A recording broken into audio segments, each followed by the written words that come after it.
At the registration hall of the National Violin Competition, 10-year-old Sophia, soaked from the rain, arrives with a single dream to win and save her mother.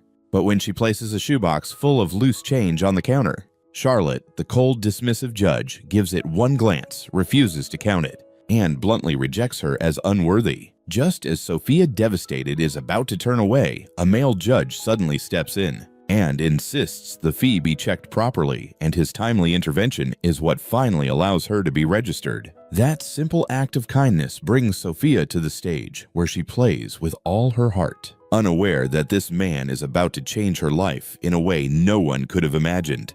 Before we go back, let us know where you're watching from, and subscribe, because tomorrow I've got something extra special for you.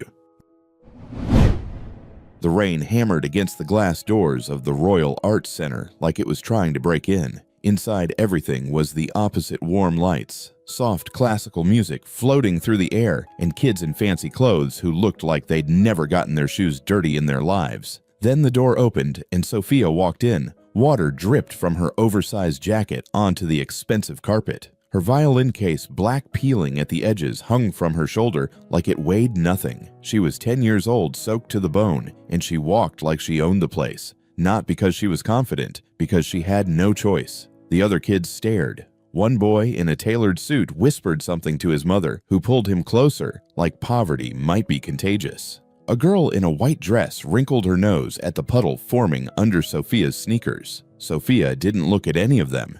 She walked straight to the registration desk. Behind it sat Charlotte Morrison, head judge, donor board member, and the kind of woman who could smile while stabbing you in the back. She wore pearls, real ones. Her fingers were manicured, her posture perfect, and when she saw Sophia approaching, her smile tightened just enough to be polite and cruel at the same time. "Name?" Charlotte asked, not looking up from her clipboard. "Sophia Bennett." Charlotte's pen paused. She glanced at the puddle spreading across her pristine carpet, then at Sophia's jacket, then at the violin case that looked like it had survived a war. "Do you have your registration fee?" "Yes, ma'am." Sophia reached into her jacket and pulled out a shoebox. Not a violin case, a shoebox, held together with duct tape. Charlotte's smile vanished. "The fee is $240. We don't accept." "I have it." Sophia opened the box. Inside were bills. Crumpled ones, 5s, 10s, coins in a Ziploc bag, money that smelled like basement laundromats and corner store cash registers. Charlotte recoiled like Sophia had just opened a box of rats. "I can't accept this. It's unsanitary." "It's money," Sophia said flatly. "You said $240. I have $240. I said we don't accept." "Careful, Charlotte." The voice cut through the room like a conductor's baton. Everyone turned. A man stood near the entrance, rain dripping from his dark coat. Tall, mid-30s, with the kind of presence that made people straighten their backs without realizing it. His eyes were sharp, his jaw set, and when he walked, people moved out of his way. Ethan Cole, maestro, guest judge, legend. He crossed the lobby in 5 strides and placed his hand on the registration form right before Charlotte could push it off the desk. "Don't let prejudice stain a potential talent's application," Ethan said, his voice low and steady. He wasn't yelling. He didn't need to. Charlotte's face flushed. "Maestro Cole, I'm simply following protocol." "Protocol?" Ethan glanced at the shoebox, then at Charlotte. "I didn't know we started judging musicians by their wallets. When did that policy change?" Silence. Charlotte opened her mouth, closed it, then forced a smile. "Of course not. I was simply concerned about the counting process." "Then let my assistant count it." Ethan gestured to a young woman with a tablet. "Every bill, every coin. If it's $240, we accept it. That's the rule, isn't it?" Charlotte's smile looked like it hurt. "Yes, of course." Ethan turned to Sophia, and for the first time, his expression softened, just slightly. "You okay?" Sophia nodded. She didn't trust her voice yet. He reached out and gently took her right hand, turning it palm up. Her fingers were red from the cold, but that wasn't what he was looking at. He was looking at the calluses. Thick, rough patches on her fingertips and the side of her thumb, the kind that only came from thousands of hours holding a bow. Ethan lifted her hand higher, showing it to Charlotte, to the parents, watching, to everyone. "You see this?" he said, his voice carrying across the lobby. "This is what dedication looks like. Most people see dirt. Musicians see medals." Sophia stared at him. Her throat tightened, but she didn't cry. She'd learned a long time ago that crying didn't fix anything. Ethan let go of her hand and nodded to his assistant. "Count the money, all of it." The assistant knelt down with the shoebox, sorting bills on the floor while everyone watched. Sophia stood there dripping, waiting, her heart pounding so hard she thought people could hear it. 2 minutes later, the assistant looked up. $240. Exact. Ethan turned to Charlotte. "Stamp her form." Charlotte's hand trembled as she picked up the stamp. She pressed it onto Sophia's registration paper, harder than necessary, the word "received" smearing slightly in red ink. "You're in," Ethan said to Sophia. "Preliminary round is in 3 days. Don't be late." "I won't," Sophia whispered. He nodded once, then walked away, his coat swaying behind him like a cape. Sophia stood there for a moment, staring at the stamped form in her hands. She'd done it. She was in. But as she turned to leave, she caught Charlotte's expression, a cold, calculating look that promised this wasn't over. Sophia didn't care. She tucked the form into her jacket, picked up her battered violin case, and walked back out into the rain. She had 3 days to prepare. 3 days to prove she belonged here. 3 days to save her mother's life. The rain followed her all the way home, but Sophia barely noticed. She replayed the moment over and over in her head, the way Ethan had stopped Charlotte, the way he'd held up her hand like it was something to be proud of. No one had ever done that before.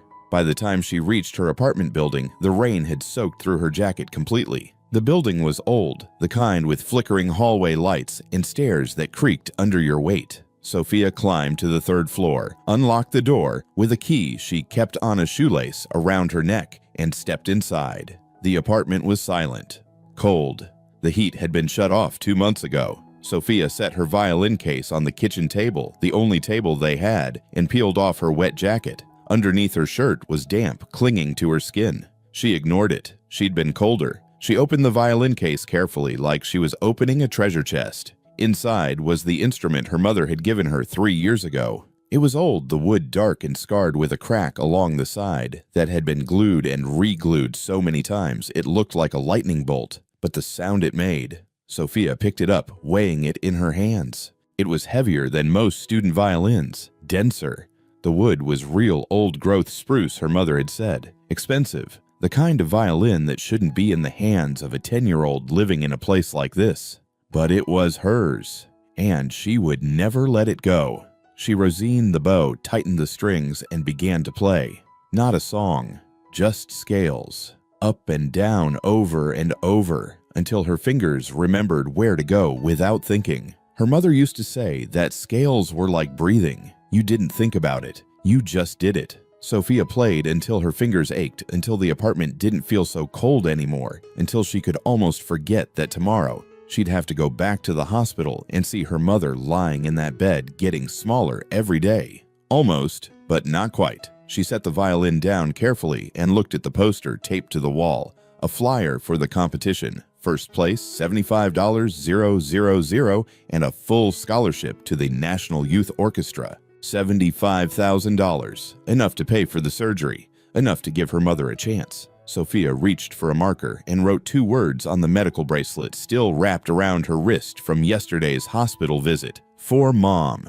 Then she picked up her violin and played until the sun came up. The hospital smelled like disinfectant and defeat. Sophia pushed through the double doors on the 4th floor, carrying a plastic container of rice and vegetables she'd made that morning. The fluorescent lights above buzzed and flickered, casting everything in a sickly yellow glow. The nurses knew her by name now. They didn't ask why a 10-year-old was visiting alone anymore. They just buzzed her through with sympathetic smiles that made Sophia's stomach twist. Room 447, end of the hall. Her mother was asleep when Sophia walked in. Diane Bennett looked smaller every time Sophia saw her, like she was slowly disappearing into the white hospital sheets. Her hair, once thick and dark like Sophia's, had fallen out in patches from the chemo. What remained was covered by a soft blue cap Sophia had bought with money from playing violin on street corners last summer. Sophia set the container on the bedside table next to the pill bottles and the IV stand and the stack of medical bills that kept growing like weeds. She tried not to look at them, but her eyes always found the top one anyway. The bill was stamped in red third notice, $68,000. Payment required immediately, $68,000. The number had been burned into Sophia's brain for months now. She knew exactly what it meant: 3 rounds of chemotherapy, 2 emergency room visits, 1 ambulance ride, and the consultation with the oncologist who'd looked at her mother's charts and said the word surgery like it was a maybe instead of a promise. Sophia sat down in the plastic chair beside the bed. It was the same chair she'd slept in dozens of times when her mother's pain got too bad, and Sophia refused to leave. The armrests were cracked. The cushion had a permanent dent in it shaped like her body. She pulled out her violin case and set it on her lap. The case was battered, held together with duct tape and prayers, but what was inside that was different. Sophia opened it carefully like she was opening a treasure chest. The violin lay nestled in faded red velvet, its dark wood gleaming even in the harsh hospital light. It was old, really old, the kind of old that meant it had been played by someone who knew what they were doing. The wood was spruce, old-growth spruce her mother had told her years ago, and the grain ran in perfect tight lines along the body. The varnish had worn away in places from decades of hands holding it, playing it, loving it, but the sound it made when Sophia played, God, the sound. There was a crack running along the right side near the bridge, a long, jagged line that had been glued and re-glued so many times the repair looked like a scar. Sophia ran her finger along it, feeling the ridges where the wood didn't quite match up anymore. Her mother had told her the story of this violin so many times that Sophia could recite it like a bedtime story. 11 years ago, before Sophia was born, her mother had been a backup violinist in a small regional orchestra. Nothing fancy. Nothing that would make her famous, but she'd loved it, and that's where she'd met him. A young conductor, brilliant, ambitious, hungry for success, in a way that made him electric to be around. He was 24, Diane was 23. They fell in love the way musicians do, fast, intense, and completely impractical. He bought this violin with money he didn't have, scraped together from teaching lessons and playing weddings, and one time selling his car so he could afford the down payment. He'd told Diane that a real musician needed a real instrument, that you couldn't make beautiful music with something cheap. Then Diane got pregnant. She'd been terrified to tell him. They weren't married. They barely had enough money to eat, but she'd hoped that maybe he'd be happy, that maybe they could figure it out together. He wasn't happy. He didn't yell. He didn't throw things. He just went very quiet, and then he said he needed to think. 3 days later, Diane came home to find the apartment empty. He'd taken his clothes, his sheet music, his conductor's baton. He'd left the violin on the kitchen table with a note that said, "I'm sorry. I can't do this." Diane never heard from him again. She'd kept the violin, though, hidden it in the back of her closet for years, unable to look at it without crying. But when Sophia turned 7 and started showing interest in music, Diane had pulled it out, dusted it off, and handed it to her daughter. "This belonged to someone who didn't know how to love," Diane had said. "But you can change that. You can make it mean something good." Sophia had been playing it ever since. She lifted the violin now, holding it up to the dim light coming through the hospital window. The crack caught the light, making the glue shimmer like gold. Sophia wondered not for the first time if her father ever thought about them, if he ever wondered what happened to the woman he left behind, if he even remembered her mother's name. Probably not. People like that, people who could walk away from their own blood, they didn't look back. They didn't regret. They just kept moving forward, chasing whatever dream was more important than the people they left in the dust. Sophia shook her head, pushing the thoughts away.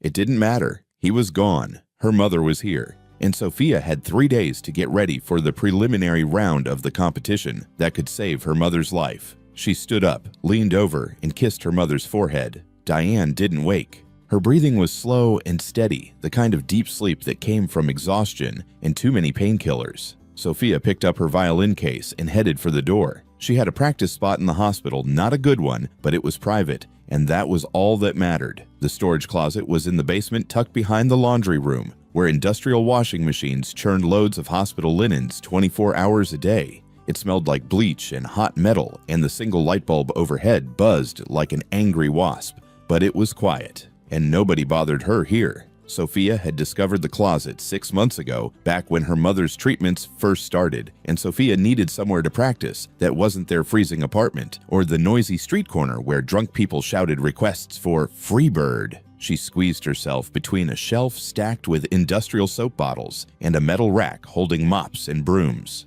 There was just enough room for her to stand with the violin as long as she didn't move her bow too wide. Sophia rosined her bow, a ritual she never skipped, and tightened the strings on her violin. The E string was getting worn. She'd need to replace it soon, but strings cost money, and money was something Sophia didn't have. She lifted the violin to her shoulder, positioned her chin on the rest, and closed her eyes. The piece she'd chosen for the preliminary round was a variation on a Bach partita. Most kids her age wouldn't touch Bach. It was too hard, too precise, too unforgiving. But Sophia had learned that the hard pieces were the ones that mattered, the ones that made judges sit up and pay attention. She'd added her own modifications though. Moments where the melody broke apart became jagged and raw, like someone gasping for air. Then she'd pull it back together softer and sadder, like a lullaby sung to a dying child. It wasn't traditional. It probably wasn't what the judges wanted, but it was honest. And Sophia had learned that honesty was the only thing she had left to give.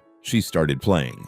The first note came out shaky. Her hands were cold, and the basement was even colder than the rest of the hospital. But by the second measure, her fingers remembered what to do. They flew across the strings, finding the right positions by muscle memory alone. Sophia played the opening movement 3 times, trying to smooth out the transition into the second section. It felt clunky, rushed, like she was trying too hard to get to the good part. She stopped, adjusted her grip on the bow, and tried again. Better. She played through the entire piece twice more, marking the spots where she stumbled, making mental notes about where to add more vibrato, where to pull back, where to let the silence speak for itself. By the time she finished, her fingers were bleeding. Just a little tiny red dots where the strings had pressed into her calluses, hard enough to break the skin. Sophia wiped them on her jeans and kept playing. She didn't stop until a janitor knocked on the door and told her it was past visiting hours. Sophia checked her phone. It was almost midnight. She packed up her violin, thanked the janitor, and headed out into the night. The walk home took 40 minutes. Sophia knew every street, every shortcut, every dark alley to avoid. She kept her head down, her violin case pressed tight against her chest, and walked fast. Their apartment building was at the edge of the city, in a neighborhood where the streetlights only worked half the time, and people didn't ask questions about why a 10-year-old was walking alone after midnight. Sophia climbed the 3 flights of stairs. The elevator had been broken for 2 years, and unlocked the door with the key she kept on a shoelace around her neck.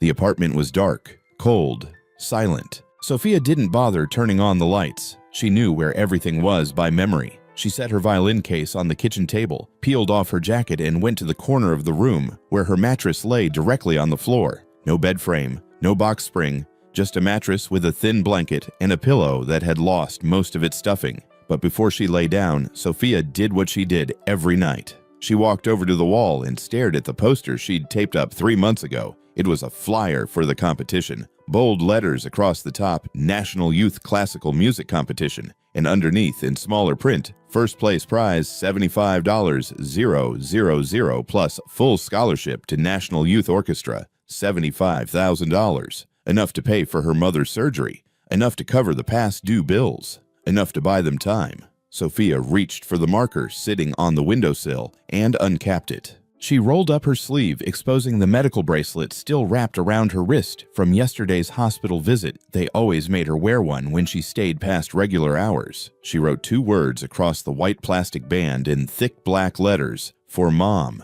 Then she capped the marker, set it down, and stared at the competition flyer again. 3 days until the preliminary round, 72 hours, 4,320 minutes. Sophia lay down on her mattress, pulled the thin blanket up to her chin, and closed her eyes. She didn't sleep. She just ran through the piece in her head over and over until the sun came up, and it was time to practice again. 3 days later, Sophia stood in the backstage hallway of the Grand Concert Hall, watching through a crack in the velvet curtain as contestant number 38 finished his performance. He was good. Really good. A 12-year-old boy in a navy blue suit that fit him like it had been tailored specifically for this moment. He played a Mozart concerto with the kind of technical precision that made it sound easy. Every note was clean. Every phrase was perfectly measured. When he finished, the audience clapped politely, and the judges gave him high marks across the board. Sophia's stomach twisted into knots. She was next. Contestant number 45, the last performance of the preliminary round. She flexed her fingers, trying to warm them up. The backstage area wasn't heated. Something about preserving the instruments in storage, and Sophia's thin sweater wasn't doing much to keep out the cold. Her hands felt stiff. clumsy. She opened her violin case one more time just to check. The instrument was fine. The strings were tuned. The bow was rosined. Everything was exactly as it should be, except for one thing. Number 45, a stagehand called out. He was a college-aged kid with a clipboard and a headset, probably a volunteer. "You're up in 2 minutes." Sophia stood up, slinging her violin case over her shoulder. "Okay." The stagehand looked her up and down, taking in her worn jeans, her secondhand sweater with a small hole near the hem, her scuffed sneakers that were half a size too small. His expression flickered with something Sophia had seen 1,000 times before, pity mixed with doubt. "You know you need an accompanist, right?" he asked. "Piano backup. It's required for your piece." "I know," Sophia said. "I submitted the request 3 weeks ago." The stagehand frowned and checked his clipboard. He flipped through several pages, his frown deepening. I don't see anyone listed here for you." Sophia's heart stopped. "What?" "Your accompanist. They're not on the schedule." "That's not possible. I filled out the form. Look, I'm just telling you what's on the sheet."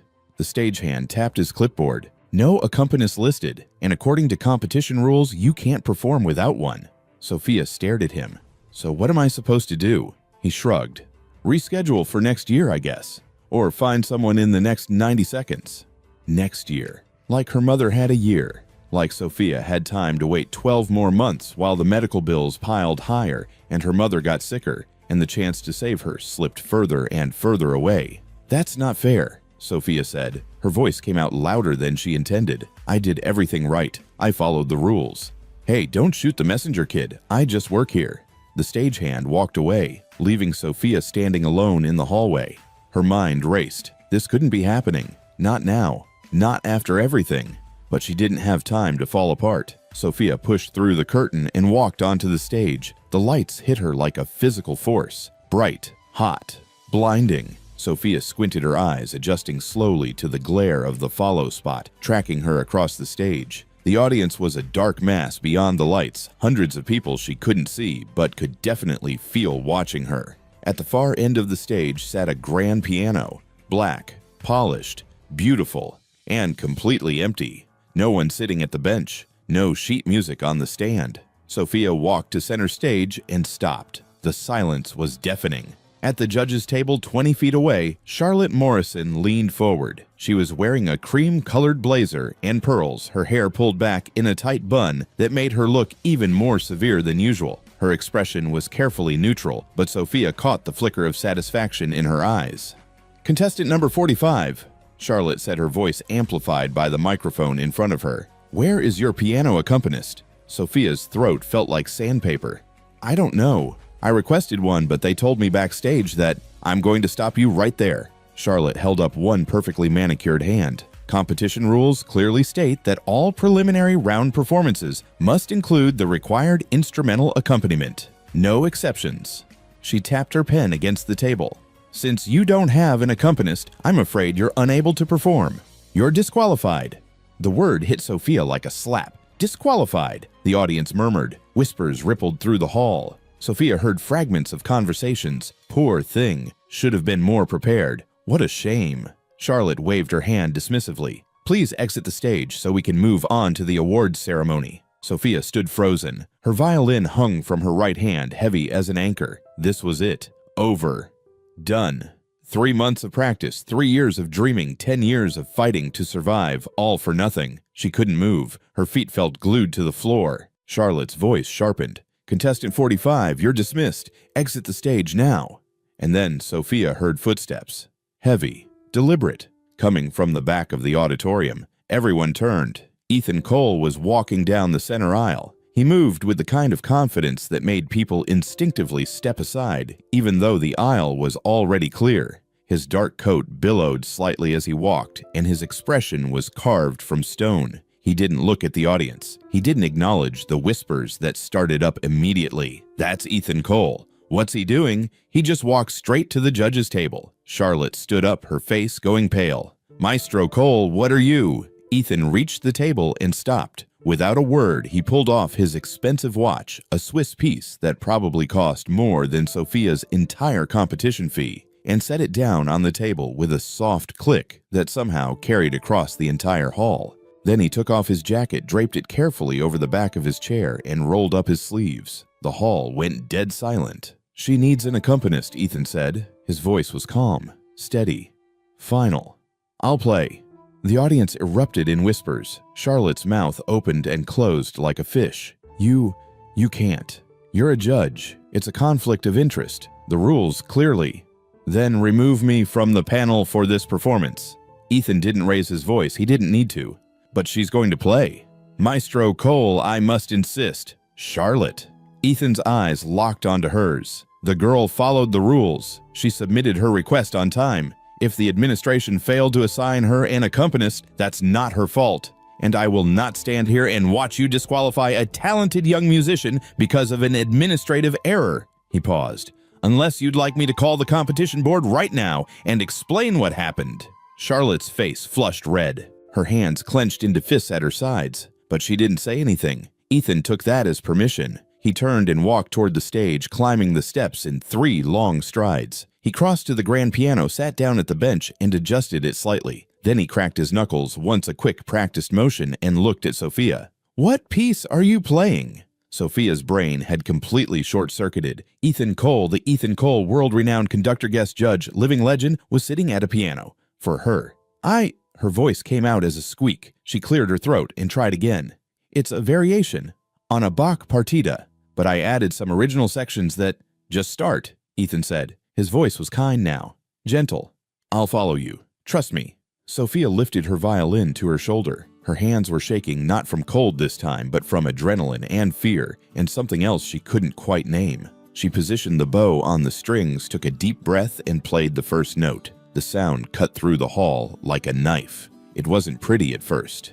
It was raw, jagged, the kind of sound that made people sit up and pay attention whether they wanted to or not. Sophia played the opening phrase exactly as she'd practiced, fast, aggressive, with sharp staccato notes that sounded almost angry. Then she softened, just for a moment, letting the melody breathe before diving back into the intensity. Behind her, Ethan's piano came in, gentle at first, supportive. He wasn't trying to lead or dominate. He was lifting her up, giving her a foundation to build on.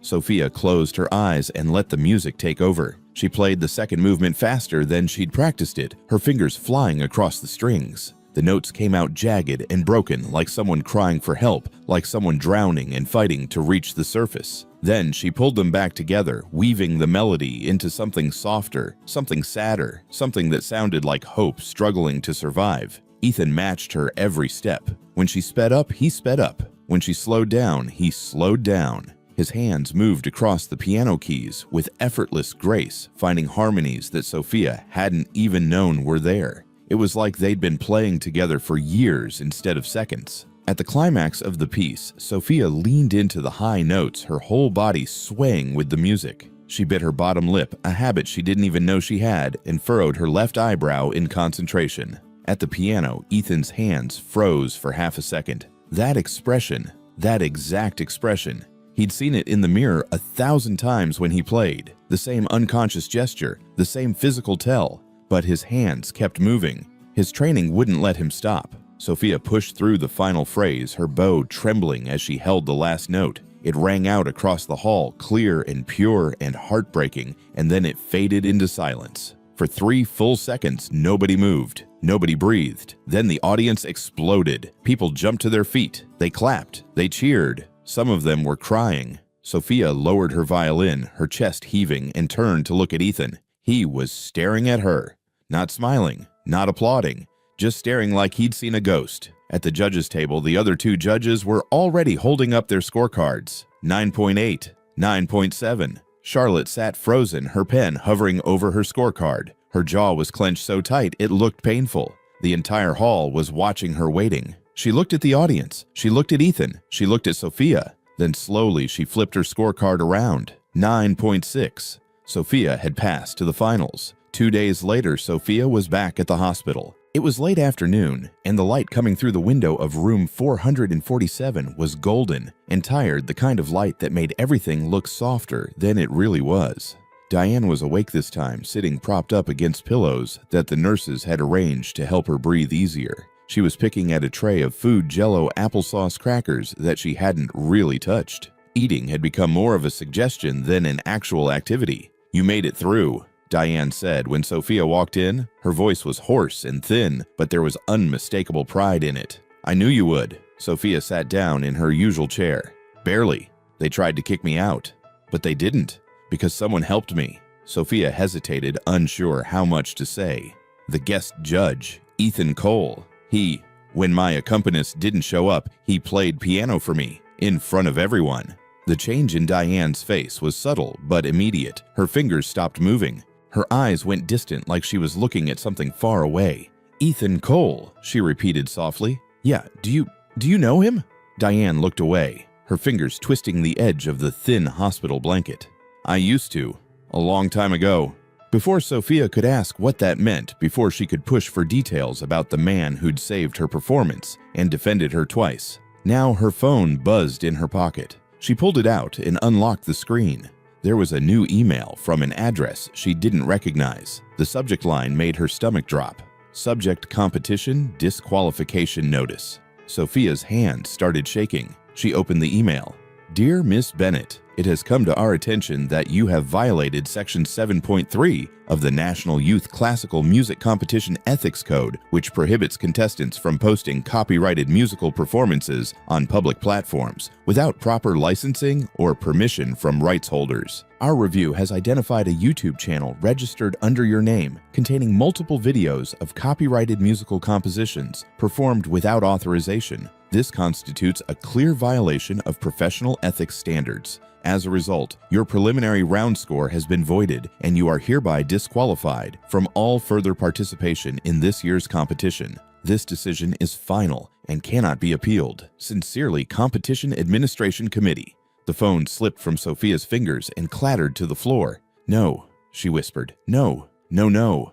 "Sophia." Diane tried to sit up straighter, wincing from the effort. "What's wrong? What happened?" Sophia couldn't breathe. Her chest felt tight like someone was squeezing her lungs. "They kicked me out. They said I violated the ethics code because I posted videos on YouTube last year. I was just trying to make money. I didn't know it was against the rules. I didn't." Her voice broke. She pressed her hands against her face, trying to hold back the tears that were already streaming down her cheeks. This couldn't be happening. She'd made it through. She'd survived Charlotte's first attempt to destroy her. She'd played well enough to advance to the finals. And now, 2 days before the biggest performance of her life, they were taking it all away. "Mom, I'm so sorry," Sophia sobbed. "I tried. I really tried. But it's over." Diane reached out with a trembling hand and grabbed Sophia's wrist. Her grip was weak but desperate. "Listen to me. You haven't lost yet." "Yes, I have. I'm disqualified. It's done." "No." Diane's eyes were fierce despite her physical frailty. "You need to find Ethan. Right now." Sophia looked up confused. "Why would he help me? He already did enough. He's just a judge. He can't?" "Sophia." Diane's voice cracked. "Ethan isn't just a judge." Something in her mother's tone made Sophia go still. The tears stopped. The panic receded just enough for her to focus on what her mother was about to say. Diane's eyes filled with tears. "That violin you play, the one I gave you when you were 7, it belonged to him. He left it behind when he walked away from us 11 years ago." The room tilted. Sophia stared at her mother. "What are you saying?" "I'm saying..." Diane took a shaky breath. "Ethan Cole is your father." The words hung in the air like smoke. Sophia's brain couldn't process them, couldn't make them make sense. Ethan Cole, the man who'd defended her at registration, who'd held up her calloused hands like they were medals, who'd sat at a piano and played for her when no one else would. That man was her father. "He doesn't know." Diane continued, speaking quickly now, like she was afraid she'd lose her courage. "I never told him I was pregnant. After he left, I couldn't bring myself to reach out. I was too angry, too hurt. And then you were born, and I convinced myself we were better off without him." She wiped her eyes with the back of her hand. "But right now, he's the only person with enough power to protect you. Go find him. Tell him what happened. He'll fix this." Sophia sat frozen, trying to absorb what she'd just heard. Her father. The father she'd never known, never asked about, because she'd learned early that the topic made her mother cry. He'd been there all along, defending her, protecting her, not knowing who she was. "Go," Diane urged. "Before it's too late." Sophia stood up on shaky legs. She picked up her phone from the floor, kissed her mother's forehead, and ran. The Grandview Hotel was downtown, 20 minutes away by bus. Sophia didn't take the bus. She ran. By the time she reached the lobby, she was soaking wet again. It was raining because of course it was, and her lungs felt like they were on fire. She burst through the revolving doors, dripping water onto the marble floor, and looked wildly around. There, by the elevators. Ethan was standing near the bank of elevators, his phone pressed to his ear, his coat draped over one arm. He looked like he was about to leave. "Mr. Cole!" Sophia shouted. He turned, surprised. "Sophia!" She ran across the lobby, nearly slipping on the wet floor, and skidded to a stop in front of him. Her hands were shaking so badly she could barely hold her phone. "They disqualified me," she gasped, shoving the phone toward him. "Look, they said I violated the ethics code, but I didn't mean to. I didn't know posting those videos was wrong. I just needed the money, and Ethan took the phone from her trembling hands and read the email. His expression darkened with every line. "Charlotte," he muttered under his breath. "Can you fix it?" Sophia's voice cracked. "Please, I need this competition. My mom needs the prize money for her surgery. I can't lose this. I can't—" "Stop." Ethan handed her phone back. His voice was calm, steady. "I'll handle it." He pulled out his own phone, scrolled through his contacts, and hit dial. Then he put the call on speaker and held it between them. It rang twice. "Ethan." Charlotte's voice came through smooth and honeyed. "To what do I owe the pleasure?" "Cut the act, Charlotte. I just saw the disqualification notice you sent to Sophia Bennett." There was a pause. Then, "I don't know what you're implying, but that decision came from the ethics committee, not from me personally." "Right, the ethics committee you chair." Another pause. "If you want to play the copyright enforcement game," Ethan continued, his voice dropping into something cold and dangerous, "then let's talk about Vienna. Last year, the International Young Musicians Showcase, your son Julian's original composition that won 3rd place." Silence on the other end. "Turns out," Ethan said, "that piece was built on an unlicensed beat sampled from an independent electronic artist. I still have the emails from the original composer asking why he wasn't credited. I'm sure the press would love to hear about the Morrison family's approach to artistic integrity and copyright law." The silence stretched longer. "You have 5 minutes to send a retraction," Ethan said. "Tell the committee there is an administrative error, reinstate Sophia's eligibility, or tomorrow morning I make some calls to friends at the Times and the Journal. You wouldn't dare. Try me." He ended the call. Sophia stared at him, her heart pounding. Will that actually work? Ethan's phone buzzed in his hand. He glanced at the screen and showed it to Sophia.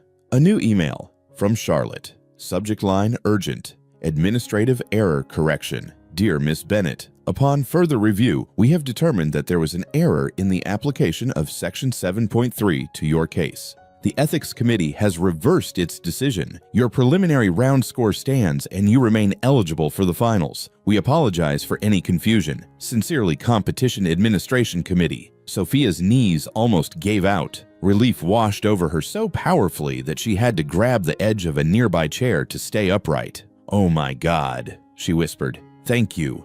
Thank you so much. Ethan looked at her, really looked at her, and something in his expression softened. There was a question in his eyes, something he wanted to ask, but didn't know how.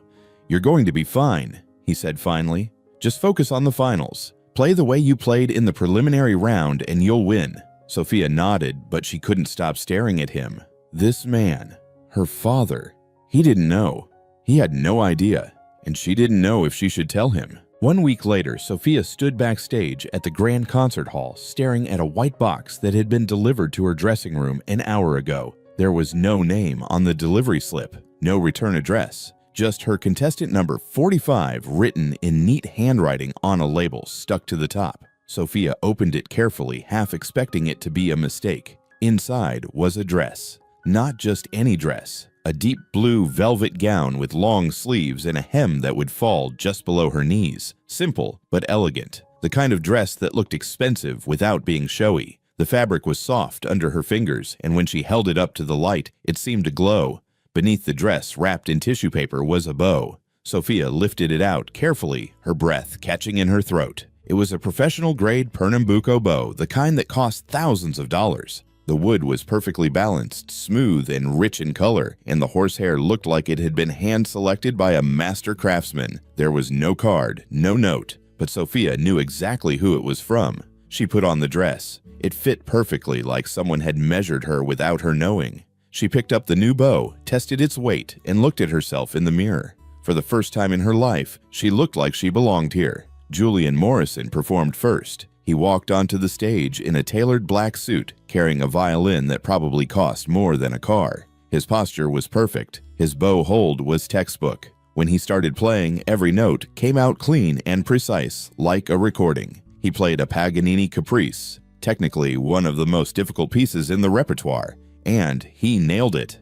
Every double stop, every harmonic, every lightning-fast run up and down the fingerboard, flawless. When he finished, the audience applauded politely. The judges gave him high scores 9.3, 9.5, 9.4, but there was no fire in it, no soul. Julian had played the notes perfectly, but he hadn't said anything with them. Then it was Sophia's turn. She walked onto the stage in her blue velvet dress, carrying her scarred violin and the new bow. The follow spot tracked her to center stage, and the audience fell silent. Sophia lifted the violin to her shoulder, closed her eyes, and began to play. The piece was called Stand Up. It was a modern composition, a symphony of survival. It started soft, almost fragile, like a single voice calling out in the dark. The melody was uncertain at first, wavering like it might break at any moment. Then it began to grow. Sophia moved with the music. She swayed. She stepped forward and back across the stage. She wasn't just playing the violin, she was living inside it. The instrument was an extension of her body, her voice, her heart.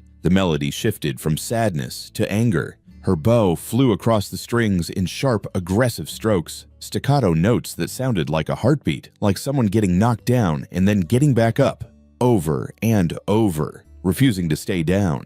In the audience, Ethan sat frozen in his seat. His eyes were locked on the violin in Sophia's hands. He'd been watching her play, mesmerized by the raw emotion pouring out of her when something caught his attention. The crack. That jagged line running along the side of the violin, glued and re-glued until it looked like a scar. Ethan leaned forward, his heart starting to pound. He knew that crack. He'd been the one who made it. 12 years ago, when he was still a struggling conductor trying to make a name for himself, he'd dropped the violin while moving apartments. The corner had hit the edge of a table and the wood had split. He'd taken it to 3 different repair shops before finding someone willing to fix it, and even then the crack had never fully disappeared. That was his violin, the one he'd bought when he was 22, the one he'd left behind when he walked away from Diane, which meant Ethan's breath caught in his throat. He looked at Sophia, really looked at her, and suddenly everything clicked into place. The way she moved when she played, the way she bit her lip during the high notes, the way she furrowed her left eyebrow when she concentrated, all of it. Every gesture, every expression.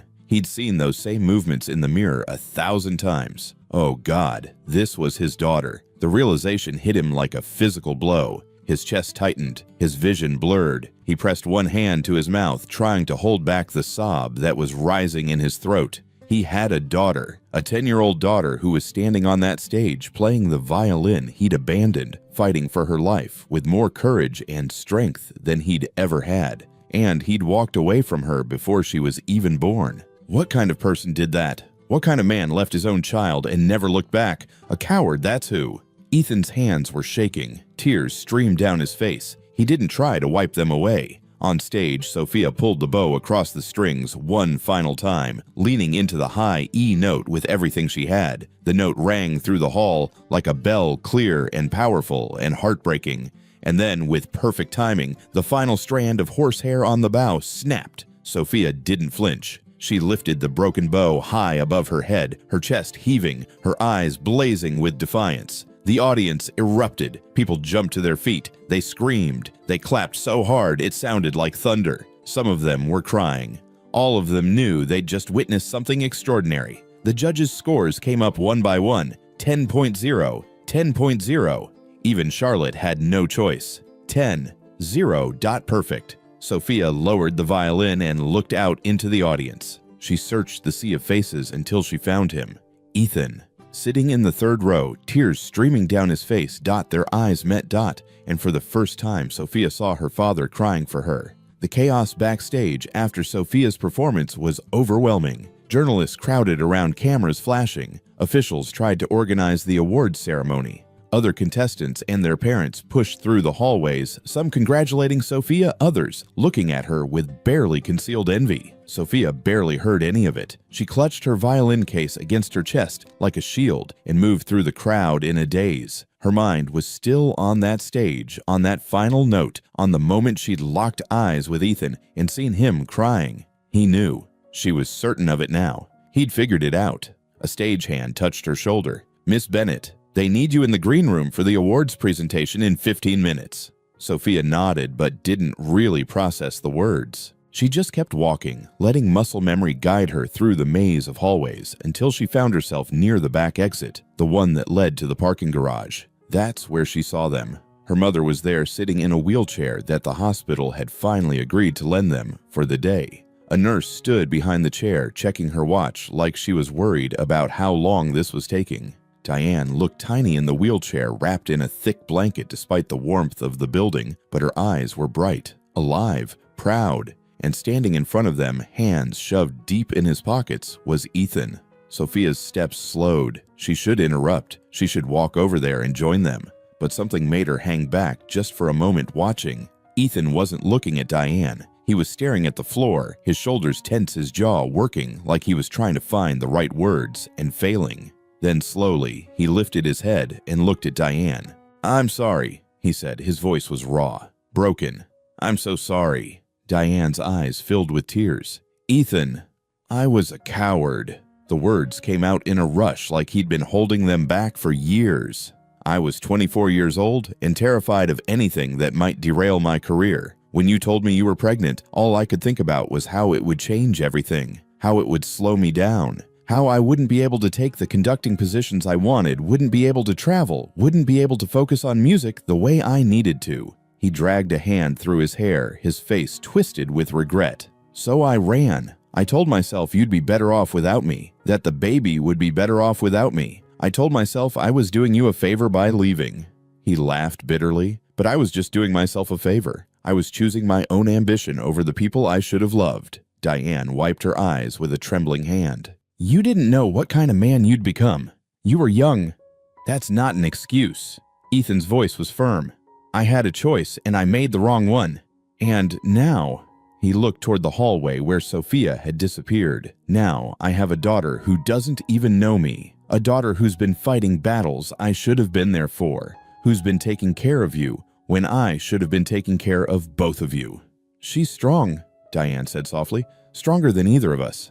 "I know." Ethan's voice cracked. "I saw it today, on that stage. She's incredible." He paused. "She looks like you. She has your talent.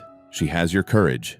They fell silent for a moment. The nurse shifted uncomfortably, clearly feeling like she was intruding on something private. Finally, Ethan straightened his shoulders. He reached into his jacket pocket and pulled out an envelope and a folded piece of paper. "I can't change the past," he said, "but I can try to help with the future." He held out the envelope to Diane. "This is a bank confirmation. I paid off all your medical bills this morning. Everything. The surgery you need, the treatments, the medications, it's all covered for the next 5 years." Diane stared at the envelope like it might disappear if she touched it. "Ethan, that's too much. I can't." "Yes, you can, and you will." His voice was gentle, but left no room for argument. "Sophia is about to win $75,000 from this competition. She shouldn't have to spend it on medical bills. She should get to use it for her future, for her education, for her music." Diane took the envelope with shaking hands. She opened it and read the bank confirmation letter inside. Her eyes widened. "This is..." She couldn't finish the sentence. She just looked up at Ethan, tears streaming down her face. "Thank you."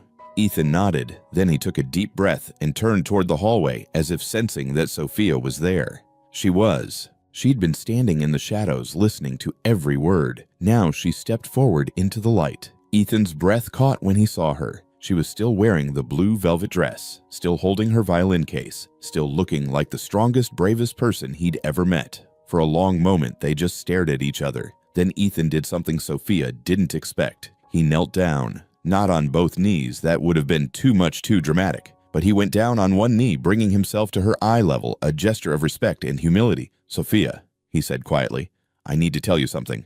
"I know." Sophia's voice was steady, calm. "You're my father." Ethan closed his eyes briefly, as if the words physically hurt to hear. "Yes." I am. And I'm so sorry that Mom told me a few days ago, Sophia interrupted, after you saved me from being disqualified the first time. Ethan opened his eyes. She did. Yeah. Sophia shifted her violin case to her other hand. She said you were the only one who could help me, and she was right. You did help me, twice. I should have been helping you your whole life. Ethan's voice was thick with emotion. I should have been there when you were born, when you took your first steps, when you played your first note on that violin. I should have been the one teaching you, protecting you, making sure you never had to worry about money or medical bills or whether you belong somewhere. Sophia looked at him for a long moment. Her expression was unreadable. But you weren't, she said finally. The words hung in the air like a verdict. Ethan flinched. I know, and I don't expect you to forgive me. I don't even expect you to want me in your life, but I want you to know that I'm here now. And if you'll let me, I'd like to try to be the father I should have been from the beginning. Sophia studied his face. She saw the regret there, the guilt, the desperate hope that maybe somehow he could make up for 10 years of absence. Part of her wanted to rage at him, to yell and scream and tell him that sorry wasn't good enough, that he'd missed everything important, that he'd left her and her mother to struggle alone while he built his perfect career. But another part of her, a bigger part, remembered the way he'd stood up for her at registration, the way he'd held up her calloused hands like they were something to be proud of, the way he'd walked onto that stage and played piano for her when no one else would. He hadn't known she was his daughter then. He'd just seen a kid who needed help, and he'd helped her. That had to mean something. Sophia took a deep breath. She could feel her mother watching from the wheelchair, waiting to see what she would do. I need to tell you something too, Sophia said. Her voice was calm, measured. Thank you for protecting me from Mrs. Morrison. Thank you for saving me when they tried to disqualify me. Thank you for paying for Mom's surgery. She paused. I'll be grateful for those things for the rest of my life. Ethan's face flickered with hope, but Sophia wasn't finished. But Dad is someone who teaches their kid how to ride a bike, who makes breakfast when they're hungry, who sits with them when they're sick, who tucks them in at night and tells them they're going to be okay. Her voice didn't waver. You haven't done those things? So right now, you're not my dad. You're just Ethan. The hope in Ethan's eyes crumbled. He looked like he'd been struck. But he didn't argue. He didn't make excuses. He just nodded, slowly accepting the judgment. You're right, he said hoarsely. I haven't earned that title. Sophia adjusted her grip on her violin case. Then she did something that surprised everyone, including herself. She held out her right hand, the one with the calluses that Ethan had praised in front of everyone. We can start over, she said. We can be friends first, and maybe if you really try someday, you can be more than that. She kept her hand extended. I'm Sophia. It's nice to meet you. Ethan stared at her outstretched hand. Tears were streaming down his face now, and he didn't bother to hide them. He looked at Sophia, this incredible, strong, forgiving child that he didn't deserve, and felt his heart break and heal at the same time. He reached out and took her hand. Her grip was firm, confident, the grip of someone who'd learned to shake hands with the world on her own terms. I'm Ethan, he said, his voice shaking. It's an honor to meet you, Sophia. They shook hands, formal, polite, like two strangers meeting for the first time. But it was a beginning. Behind them, Diane wiped tears from her eyes and smiled. The nurse, who'd been trying very hard to pretend she wasn't witnessing something profound, quietly blew her nose. You need to get to the awards ceremony, Ethan said, finally releasing Sophia's hand. They're going to call you up on stage soon. Sophia nodded. She glanced at her mother, who gave her an encouraging nod. Will you be there? Sophia asked Ethan. In the audience? Front row, Ethan promised. I wouldn't miss it for the world. Sophia allowed herself a small smile. Then she turned and walked back toward the green room, her blue dress swishing around her legs, her violin case bumping gently against her hip. Ethan watched her go, his heart full of pride and regret in equal measure. When she disappeared around the corner, he turned back to Diane. Thank you, he said quietly. For what? For raising her to be better than me. Diane reached out and took his hand. You have time now. Don't waste it. I won't, Ethan said. And he meant it. The awards ceremony was exactly the kind of spectacle Sophia had expected. Bright lights, formal speeches, a lot of important-looking people saying important-sounding things. She stood on stage with the other finalists, her hands clasped behind her back, trying to focus on what the head judge was saying, but mostly just wanting it to be over.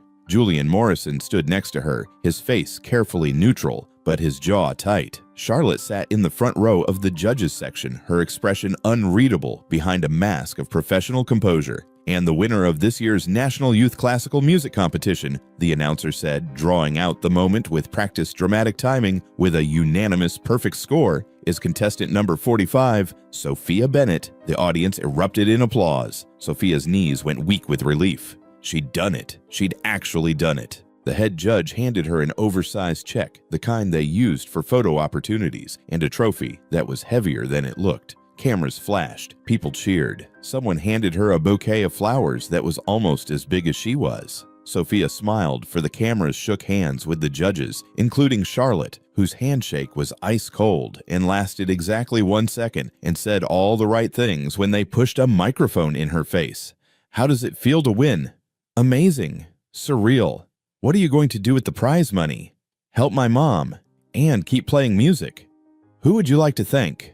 Sophia paused. She looked out into the audience and found Ethan sitting in the front row, watching her with an expression she was starting to recognize. Pride mixed with regret. Hope mixed with uncertainty.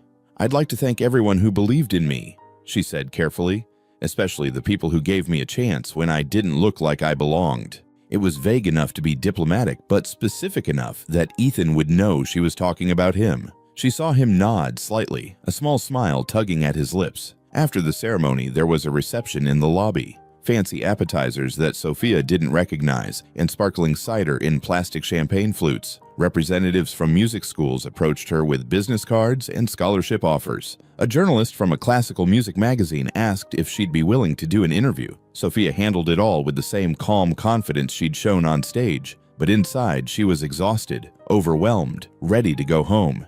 Except she didn't really have a home to go back to. Just a cold apartment with a mattress on the floor and medical bills that, thanks to Ethan, weren't a problem anymore. She was standing by the window, taking a break from the crowds when Ethan approached. He'd changed out of his formal concert attire into dark jeans and a simple button-down shirt. He looked more relaxed, more human. "Hey," he said softly, "congratulations. That was incredible. Doesn't even begin to cover it." "Thanks." Sophia turned to face him. "Thanks for being there. It helped, knowing you were in the audience."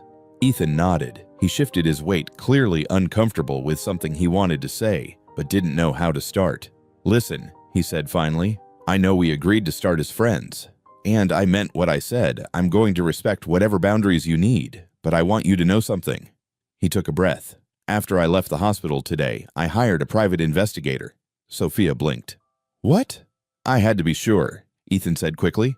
"Not because I doubted your mother, I didn't, but because I needed to verify everything before I could fully accept it." The investigator confirmed that the timeline matches. The hospital records from when you were born match the dates Diane and I were together. And there were some other details photos from that time, a few witnesses who remembered us that corroborated everything. He pulled out his phone and showed Sophia a document. It was an official-looking report with dates, locations, and a conclusion highlighted at the bottom. Paternity claims substantiated with 99.7% certainty pending DNA confirmation. "I'm not asking you to take a DNA test," Ethan said quickly, "unless you want to, but I needed to do my due diligence. I needed to be responsible this time instead of just running away or making assumptions." He put his phone away. "You are my daughter. There's no doubt in my mind now." Sophia studied his face. She appreciated that he'd been thorough, that he hadn't just accepted everything at face value. It showed he was taking this seriously. "Okay," she said simply. "Okay. Yeah. I'm glad you made sure. It's better that way." Ethan looked relieved. "I also want you to know that I've already contacted my lawyer. I'm going to set up a trust fund for you, separate from the competition winnings, for your education, your music training, whatever you need. And I'm going to make sure your mother has everything she needs for her recovery. You don't have to." "Yes, I do." Ethan's voice was firm but kind.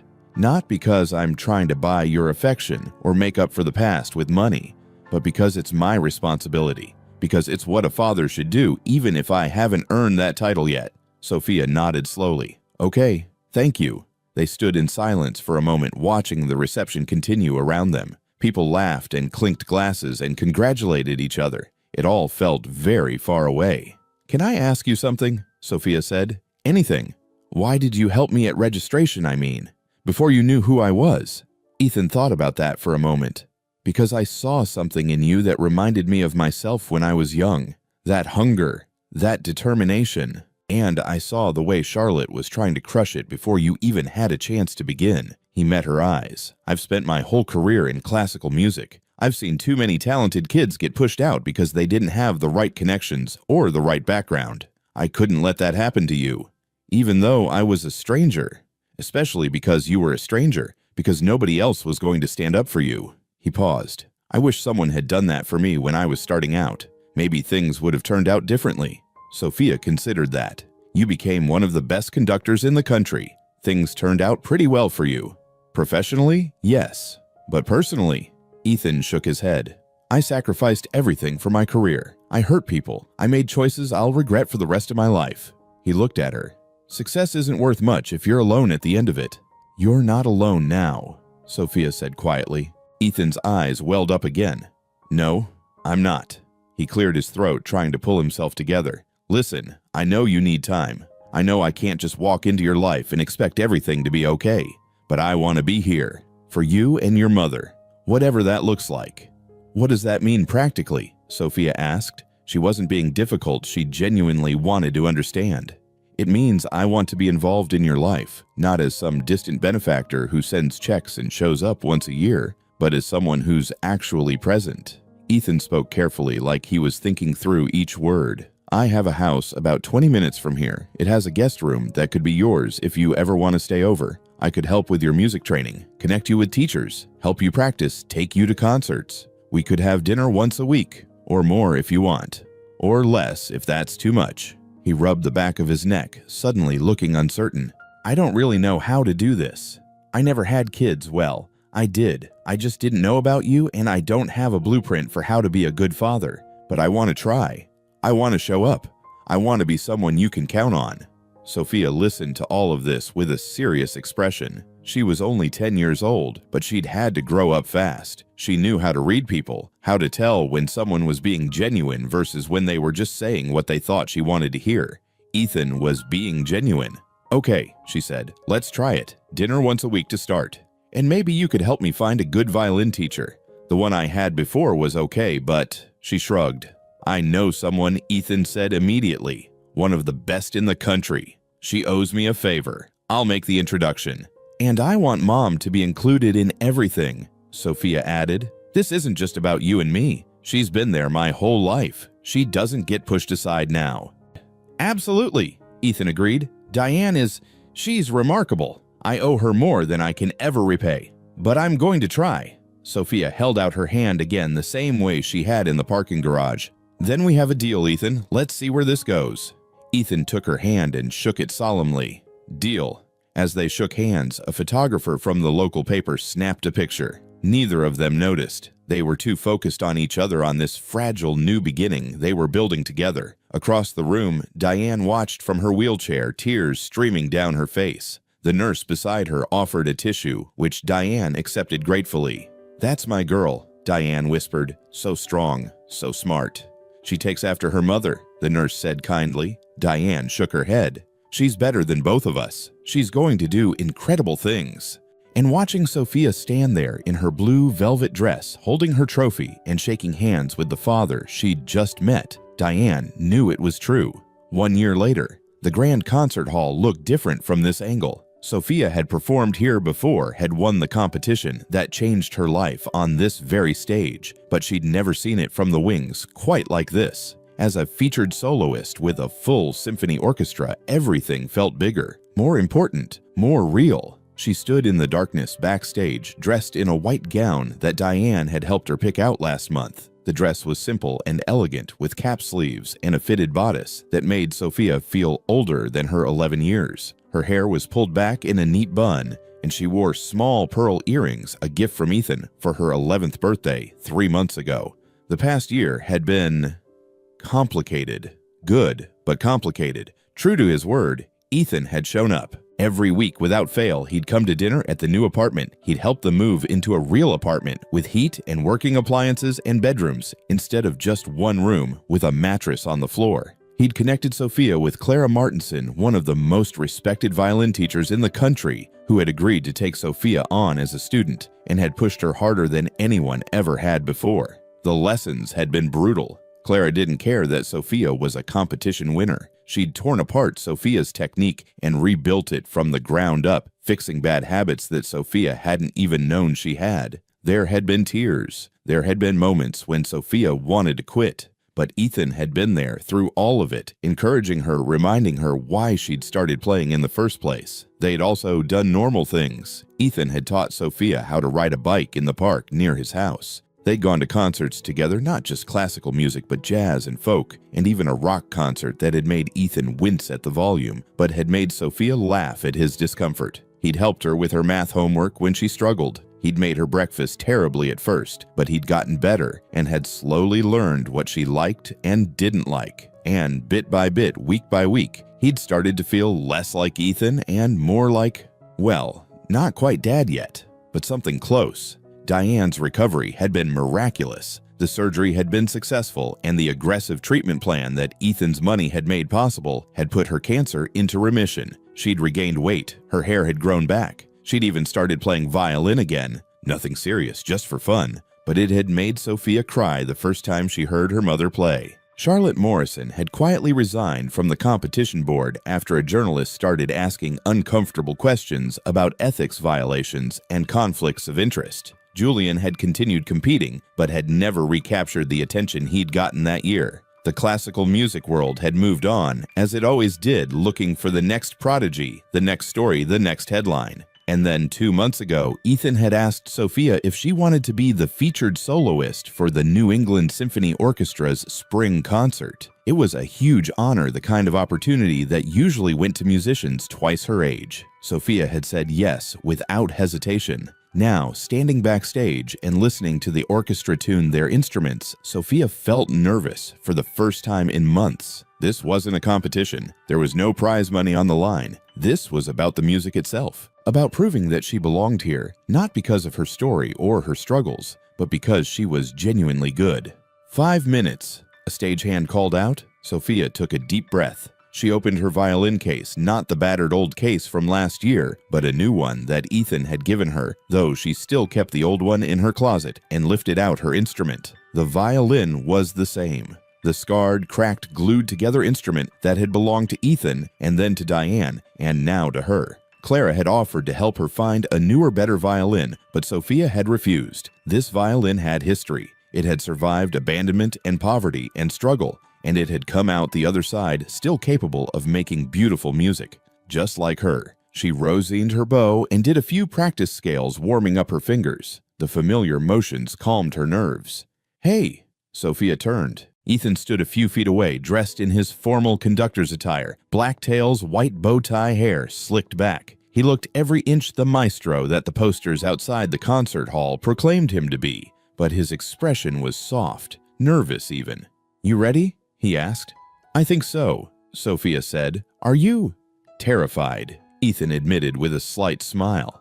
"I've conducted hundreds of concerts, but I've never conducted one where you were the soloist. I'm going to be watching you the whole time, which means I'm probably going to mess up my cues." Sophia laughed. "You'll be fine.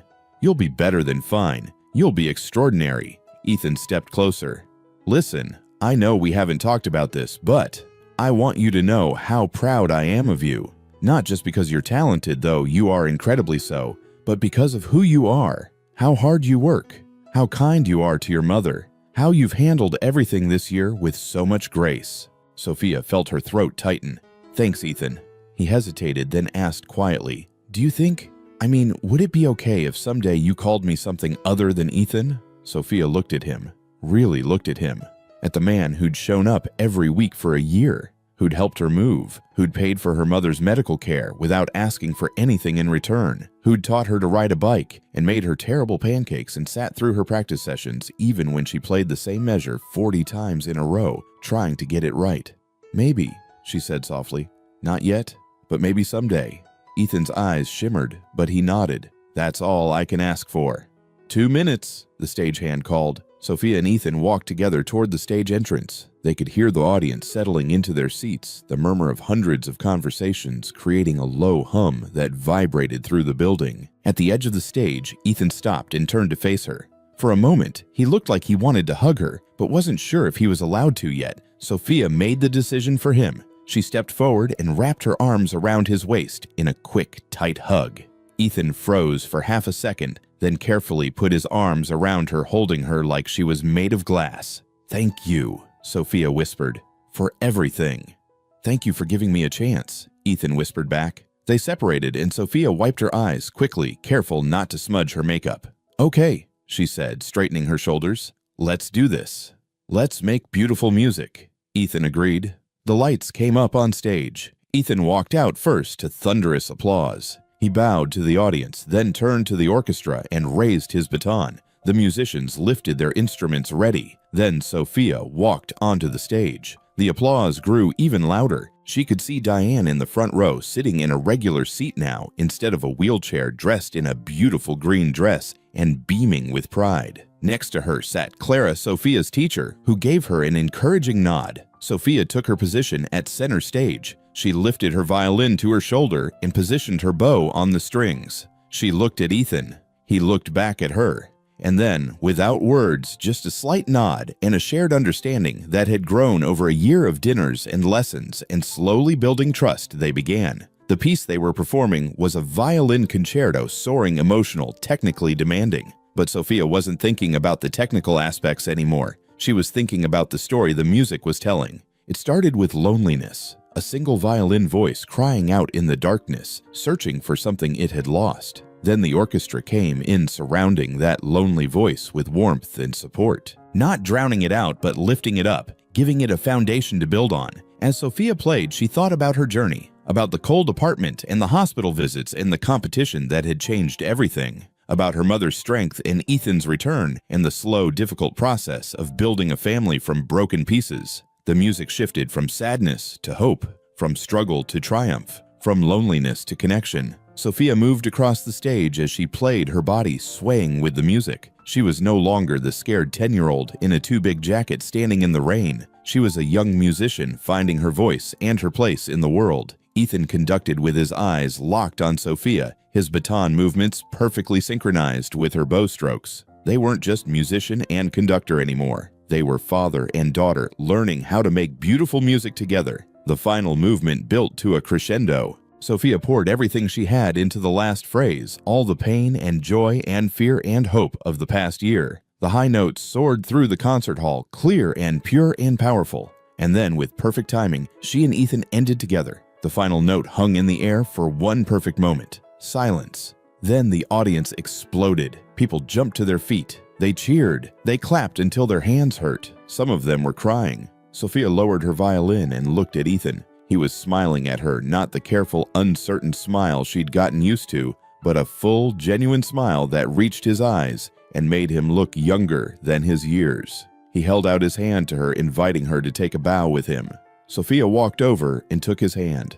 They bowed together, their hands clasped tight. In that moment, with the audience cheering and her mother crying happy tears in the front row, and Ethan's hand warm and solid in hers, Sophia finally understood something important. Family wasn't just about blood. It wasn't just about being there from the beginning. It was about showing up, about doing the work, about choosing to love someone even when it was hard. As they straightened from their bow, Sophia squeezed Ethan's hand and whispered something so quietly that only he could hear it. "Thanks, Dad." Ethan's grip tightened on her hand. He didn't say anything he couldn't because his throat was too tight and his eyes were too blurred with tears, but he didn't need to. The music had said everything that needed to be said. They took another bow together as the audience continued to cheer. The orchestra stood and applauded. Diane waved from her seat, her face shining with joy. And somewhere in the wings, a stage manager made a note that this was the longest standing ovation the Grand Concert Hall had seen in 5 years. But Sophia wasn't thinking about that. She was thinking about the dinner they'd planned for after the concert, her Ethan and her mother together at Ethan's house. She was thinking about the violin lessons she had next week and the summer music camp Ethan had suggested she apply to. She was thinking about the future, about all the music she still had to learn and play and share with the world. And she was thinking about how sometimes the most beautiful melodies came from the most broken instruments. The applause continued. Sophia smiled and waved to the audience, her hand still clasped in her father's hand. Finally, she was exactly where she was supposed to be. Join us to share meaningful stories by hitting the like and subscribe buttons. Don't forget to turn on the notification bell to start your day with profound lessons and heartfelt empathy.